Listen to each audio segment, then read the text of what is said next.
bahwa memang kurikulum di Papua itu harus bersifat kepapuaan, bukan dikonstruksi dari realitas Pulau Jawa misalnya, dan juga bahwa kurikulum itu harus bermuatan nilai-nilai Injili. Karena memang berita atau kabar baik itu merupakan sesuatu yang mula-mula didengar, dipersepsi, dan dimaknai oleh jiwa dan batin daripada masyarakat Papua. Dan itu sudah terbukti memang menghasilkan insan-insan Papua yang berhasil selama ini. Sebelum kemudian ada beberapa kebijakan pemerintah yang kurang sesuai konteks, akibatnya menjadi kurang begitu efektif ya di dalam output daripada model pendidikan yang diperkenalkan oleh pemerintah di tanah Papua. Kita juga prihatin bahwa moral anak-anak Papua makin rusak karena pengaruh-pengaruh, dan itulah arti penting dari kita kembali kepada model pendidikan mula-mula yang memang sesuai dengan kearifan lokal dan daripada Injil itu sendiri. Terima kasih oleh dari opini dari Bapak Opinus, dan sekarang saya masuk kepada pembicara terakhir, yaitu Pak Henry Legi, selaku pengajar Yayasan Pesat Indonesia di wilayah Jayapura.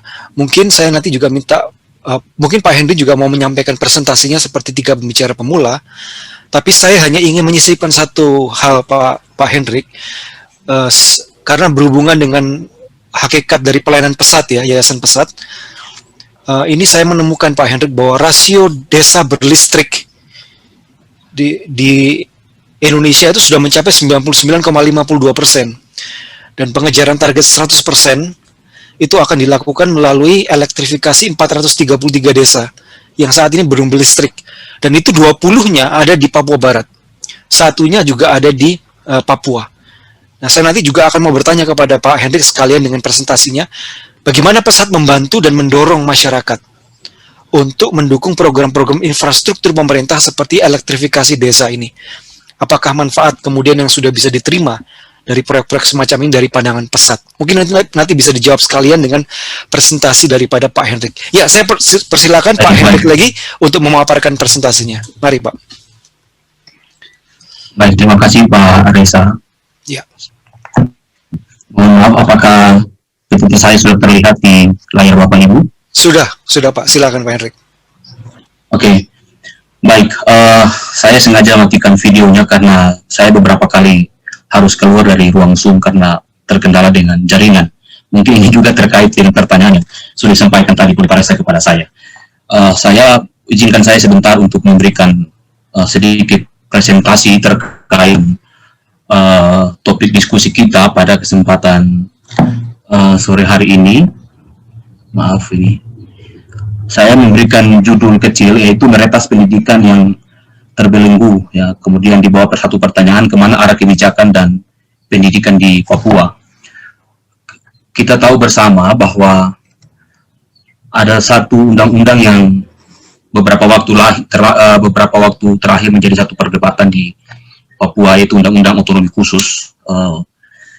Di dalam Undang-Undang Otonomi Khusus ini nomor 20 tahun 2001 itu ada, kalau kita mau lihat sedikit, ada 2 implikasi yang terdapat dalam undang-undang ini. Yang pertama adalah resolusi konflik Papua dari sejak tahun 1960 sampai dengan tahun 2000, kita tahu peristiwa itu. Kemudian yang kedua adalah implementasi percepatan pembangunan. Saya lebih fokus kepada bagaimana implementasi percepatan pembangunan yang terkait dengan bidang pendidikan. Bapak Ibu, bahwa kita tahu bersama majunya pendidikan itu dalam suatu bangsa akan dapat mencetak sumber daya manusia yang berkualitas dan segi spiritualitas, karakter, moral, serta intelijensi dan keterampilan itu dipengaruhi oleh namanya pendidikan. Ya, pendidikan apa yang kita berikan kepada anak-anak kita hari ini itu akan berpengaruh signifikan terhadap spiritual, karakter, kemudian moral, serta intelijensi dan juga keterampilan dari anak tersebut. Nah, mutu pendidikan itu sangat berkaitan erat dengan keprofesionalisme guru dalam menghadapi permasalahan-permasalahan yang ada dalam dunia pendidikan, baik saat ini maupun saat yang akan datang. Artinya, salah satu elemen penting ketika kita bicara pendidikan, maka itu sudah barang tentu terkait juga dengan sosok guru. Ya. Nah, namun kalau kita lihat sepintas kembali kepada Undang-Undang Otonomi Khusus tadi, ya, timbul pertanyaan bagaimana dengan realita yang terjadi hari ini di Papua, terlebih khusus tadi Kakak Otiu sudah sempat singgung ya. Indikator pendidikan itu diukur hanya ketika kita bicara tentang Jayapura. Tapi bagaimana dengan kabupaten-kabupaten lain? Bagaimana dengan akses di beberapa daerah yang sulit, baik transportasi, kemudian berkaitan dengan listrik dan lain-lain, yang seperti tadi pertanyaan dari Pak Reza Singgarlaki. Nah, Bapak Ibu sekalian, kita lihat di sini bahwa tadi kalau kita melihat amanat Undang-Undang Otonomi Khusus, yaitu pada poin yang kedua secara implisitnya itu berkaitan dengan bagaimana terjadinya percepatan pembangunan baik dari segi sumber daya manusia yang ada di Provinsi Papua dan Papua Barat. Tapi data yang saya peroleh ini sangat menyedihkan, di mana 30% siswa Papua itu tidak dapat menyelesaikan pendidikan SMP dan SD dan SMP. Ya, 50% itu adalah siswa SMP, kemudian 50% itu memilih untuk putus sekolah. Ya, padahal tadi di dalam secara implisit di Undang-Undang Otonomi Khusus itu mengamanatkan supaya terjadi percepatan pembangunan, baik dari segi infrastruktur maupun dari segi sumber daya manusia. Nah, namun ini terjadi secara kontras, ya, realita yang terjadi di Papua dan amanat undang-undang yang diamanatkan oleh Undang-Undang Otonomi Khusus. Nah, permasalahannya, saya melihatnya begini, kenapa terjadi permasalahan yang tadi Undang-Undang Otonomi Khusus telah diberikan, tetapi dalam undang-undang tersebut mengamanatkan supaya adanya terjadi percepatan pembangunan, namun realita yang terjadi di dalam konteks Papua hari ini, khususnya dalam bidang pendidikan itu berbanding terbalik. Nah, permasalahan yang pertama yang saya catat ini begini Bapak Ibu, adanya nota kesepakatan atau MOU ya, yang dibuat pada tahun 2013 antara Dinas Pendidikan Pengajaran Provinsi Papua dan TNI Polri, ya, di mana TNI Polri diberikan kesempatan untuk mengajar. Tadi sudah disinggung oleh pembicara sebelumnya. Nah, kemudian MOU itu ditindaklanjuti pada tanggal 30 Januari tahun 2020. Bapak Ibu, maaf kata saya, kita harus melihat begini. Sebelum MOU ini ada, saya sudah tidak terlalu lama di Papua, tetapi belum pernah terjadi adanya penembakan guru, ya, khususnya yang mengajar di Papua. Nanti baru terjadi belakangan ini. Nah, kenapa itu terjadi? Ya? Tadi ya, permasalahan yang sudah saya singgung di sini karena adanya salah satu penyebabnya mungkin karena adanya MOU yang dibangun tahun 2013, kemudian ditindaklanjuti tanggal 30 Januari 2020. Kemudian permasalahan yang kedua adalah saling curiga, ya.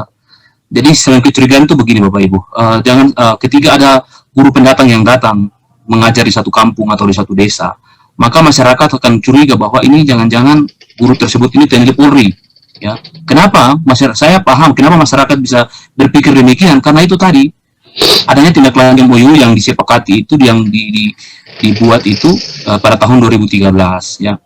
Kemudian permasalahan yang kedua adalah rasisme atau kekerasan rasial. Ya. Kita tahu bahwa dalam beberapa tahun terakhir rasisme dan kekerasan rasial ini punya dampak yang signifikan terhadap perkembangan pendidikan di Papua, bahkan juga di aspek-aspek bidang yang lain. Ya. Nah, itu permasalahan yang terjadi. Kemudian adanya memoria parsionis, ya, ada di mana masyarakat Papua itu mengalami satu memori atau peristiwa yang terjadi berulang-ulang yang diceritakan oleh generasi hari ini terhadap peristiwa yang kita tahu bersama, ya, peristiwa tahun 1995, dan itu menjadi satu memori yang panjang, dan itu disampaikan secara berulang-ulang atau diceritakan kepada generasi yang lahir hari ini, ya. Itu permasalahan yang dihadapi. Kemudian yang berikut adalah kendala dalam bagaimana kita meretas pendidikan yang ada di Papua ini supaya pendidikan itu bisa berjalan secara optimal. Yang pertama, kendala kondisi geografis, ya. Kondisi geografis yang ada di Papua ini karena umumnya khususnya apalagi di pegunungan tengah ini itu semuanya itu dataran tinggi, ya, kondisi geografis. Satu kampung ke kampung yang lain, kemudian atau satu kampung mau pergi ke distrik atau ke kecamatan itu ada distrik-distrik tertentu yang harus aksesnya itu adalah melalui pesawat. Kemudian infrastruktur, ya. Infrastruktur yang kalau yang terjadi di Papua, yang ada di Papua ini seperti tadi yang sudah disinggung oleh pembicara yang ketiga, ya.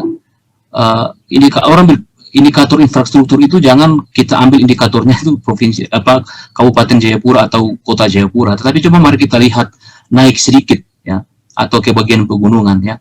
infrastruktur yang terjadi di sini. Sekolah yang tadi sudah disinggung, sekolahnya ada, tapi gurunya tidak ada, ya. Kemudian yang berikut adalah sumber daya manusia yang terbatas, ya, guru dan tenaga kependidikan yang terbatas. Ada sekolahnya, ada muridnya, tetapi tidak ada gurunya, ya. Kenapa guru tidak ada? Ya lagi-lagi terkait dengan infrastruktur, dan poin yang keempat itu adalah kondisi keamanan, ya. Kondisi keamanan umumnya, kalau saya di Wamena hari ini sudah 1 tahun lebih, satu tahun lebih sejak peristiwa kerusuhan 2019 bulan September sampai dengan hari ini, kami di Kabupaten Jayawijaya, pembelajaran itu tidak berjalan secara optimal, ya. Bagaimana kita yang ada di kabupaten ini saja kondisi proses pembelajarannya tidak berjalan secara optimal, bagaimana dengan anak-anak atau guru-guru yang tinggal di luar dari Kabupaten Jayawijaya ini, atau yang lebih ada di beberapa distrik yang sangat pelosok, ya. Nah, indikator pendidikan yang saya catat di sini yang pertama adalah itu berkaitan dengan kurikulum, kemudian pedoman pembelajaran, waktu pembelajaran berkualitas, guru yang mampu mendorong siswa aktif, kemudian yang berikut adalah keterlibatan orang tua dan komunitas, komitmen dan akuntabilitas serta fleksibilitas dalam kemampuan beradaptasi dengan kebutuhan lokal, ya. Jadi saya setuju tadi yang disampaikan oleh pembicara sebelumnya. Kecenderungan pendidikan kita hari ini adalah kita mengkontekskan pendidikan yang ada di Jawa atau pendidikan yang ada di Jakarta terkesan dipaksakan dalam konteks Papua, ya, sehingga tidak heran kalau misalkan anak-anak, ya, anak-anak yang ada di Papua ini, khususnya karena kebetulan saya di pendidikan dasar, agak sedikit sulit untuk beradaptasi dengan pola pendidikan yang seperti ini. Kenapa? Karena konteks Jakarta, konteks wilayah Barat dipaksakan di dalam konteks Papua, ya. Nah, itu indikator untuk keberhasilan pendidikan. Kemudian yang berikut adalah ya, keterlibatan orang tua dalam komunitas, komitmen serta keinginan pemangku kebijakan untuk berubah dan bereaksi, ya. Kalau kita sudah lihat tadi situasi kondisi pendidikan yang ada di Papua terjadi seperti hari ini, maka diperlukan sebuah kebijakan atau terobosan yang tidak hanya berkaitan dengan aturan saja, tetapi bagaimana kebijakan itu adalah kebijakan yang berpihak kepada anak-anak Papua, ya, di dalam konteks Papua, ya, sehingga tadi terkesan jangan sampai konteks pendidikan yang ada di Jawa itu dipaksakan untuk diterapkan di dalam konteks Papua hari ini, ya. Nah, kemudian Bapak Ibu, solusi yang ingin saya tawarkan di dalam bagaimana meretas pendidikan yang ada di Papua. Yang pertama itu adalah mengkaji kembali MOU yang telah dibuat di tahun 2013 tadi. Kemudian itu diimplementasikan di tahun 2020. Kemudian itu pendekatan pendidikan Papua sentris, bukan pendekatan militerisasi. Ya, tadi sudah disampaikan oleh pembicara sebelumnya bahwa kalau kita ingin pendidikan di Papua itu maju, maka kita harus memikirkan bagaimana pendekatan pola pendidikan yang berpihak kepada orang Papua, bukan pendekatan-pendekatan yang dilakukan selama ini, terlebih khusus yang terkait dengan MOU tadi, ya. Kemudian yang ketiga adalah komitmen bersama stakeholder, pemerintah, gereja, dan masyarakat. Nah, kalau hanya dibebankan komitmen ini hanya kepada pemerintah, misalkan pemerintah membangun infrastruktur, tapi tidak ada dukungan dari gereja, masyarakat setempat, untuk menjamin keselamatan guru-guru, untuk menjamin bagaimana guru-guru bisa leluasa mengajar dengan baik, maka ini akan sulit. Ya, kemudian yang solusi yang ketiga adalah, keempat adalah pendekatan agama. Saya setuju tadi dengan yang pernyataan dari Pak Lenis tadi yang sudah disampaikan bahwa Pak Lenis menjunjung disatukan secara hukum, namun tidak saling mencintai. Ya. Nah, Bapak Ibu, oleh karena kenapa tidak saling mencintai? Karena pola pendekatan selama ini yang dibangun adalah pendekatan pemerintah yang tidak melibatkan tokoh-tokoh agama, ya. Nah, oleh karena itu solusi untuk meretas pendidikan yang ada di Papua itu adalah harus menggunakan pendekatan agama, ya. Mau tidak mau harus melakukan pendekatan agama. Tadi yang sudah disinggung bahwa Papua ini dibangun itu karena Injil, ya, sehingga pemerintah itu masuk belakangan. Jadi Injil masuk duluan, setelah itu baru pemerintah. Nah, oleh karena itu pendekatan yang harus dilakukan atau hal yang harus dipikirkan bagaimana supaya pola pendidikan di Papua ini semakin hari semakin maju, mengalami pertumbuhan atau semakin hari bisa bersaing, daya saing dengan provinsi-provinsi yang lain adalah harus melakukan pendekatan agama, pola pendidikan yang melakukan pendekatan agama. Kemudian yang berikut adalah jaminan keamanan bagi pendidik. Ya, sekalipun infrastrukturnya ada, tapi kalau misalkan guru-guru, para pendidik itu tidak dijamin, gereja tidak memberikan jaminan, masyarakat tidak memberikan jaminan kepada guru-guru yang mengajar di kampung-kampung, maka sulit. Ya, bagaimana kita mau mencetak sumber daya manusia Papua yang bisa berdaya saing, memiliki karakter, berbudi luhur, dia mencintai Tuhan. Tapi kalau masyarakat atau gereja tidak memberikan jaminan kepada pendidik yang mengajar, ya, akan sulit. Kemudian yang berikut adalah rekonsiliasi. Ya. Bagi saya secara pribadi, apapun yang dilakukan oleh baik pemerintah, pusat, pemerintah daerah yang terkait dengan infrastruktur, saya bukan berarti tidak setuju dengan pembangunan infrastruktur itu penting. Tetapi jauh lebih penting dari itu adalah bagaimana terjadinya rekonsiliasi. Ya, rekonsiliasi yang saya maksudkan di sini adalah kita tahu bersama peristiwa yang tadi saya sudah singgung di awal 1960 sampai 65 sampai 1965 sampai dengan tahun 1990. Ya, harus adanya rekonsiliasi karena bagi saya pemerintah melakukan perbaikan infrastruktur, tapi kalau belum terjadi rekonsiliasi, maka ini akan sulit. Pendidikan itu akan tidak berjalan dengan baik. Dan kemudian yang ketujuh inilah filsafat Honai. Falsafah Honai yang saya maksudkan begini, Bapak Ibu, kalau kita tahu di Papua itu sering terjadi konflik juga, konflik antar suku ya, satu suku dengan suku yang lain. Tapi kenapa konflik itu bisa selesai diredakan? Ya. Kemudian sekalipun yang tadinya mereka bisa saling membunuh, bisa saling berperang, tapi mereka bisa di saat yang sama mereka bisa saling duduk bersama-sama. Ya, kenapa? Karena pendekatan adalah filsafat Hona, di mana Hona itu kita tahu rumah adat Papua dan segala permasalahan yang terjadi itu bisa diselesaikan di dalam rumah adat ini atau bisa diselesaikan di dalam Honai. Nah, jadi bagi saya itu tidak ada masalah yang besar di Papua. Semua masalah itu bisa diselesaikan ketika kita melakukan pendekatan dengan filsafat Honai. Artinya melibatkan masyarakat, melibatkan orang Papua, melibatkan kepentingan para pemangku kepentingan untuk bagaimana kita duduk bersama membicarakan tentang perkembangan atau kemajuan dari pendidikan yang ada di Papua. Kemudian yang kedelapan adalah pendidikan berpola asrama. Ini juga tadi yang sudah disinggung oleh pembicara yang kedua, ya, bahwa pendidikan berpola asrama. Kita tahu tadi saya sudah menyebutkan bahwa Papua dan Papua Barat itu dibangun karena Injil. Ya. Jadi yang merintis tanah ini adalah para misionari. Dan kenapa tadi yang sudah disampaikan juga oleh Pak Reza juga sempat menyinggung salah satu orang pintar Papua itu. Kenapa? Karena pola pendidikan yang dibangun oleh para senin dan misionaris dahulu adalah pola pendidikan berpola asrama. Ya. Anak-anak bisa melihat satu figur, dia harus punya mentor yang bisa melihat, dia bisa belajar dari kehidupan mentornya. Ya. Jadi sistem mentor dan menti yang harus diterapkan di dalam pola pendidikan yang ada di Papua.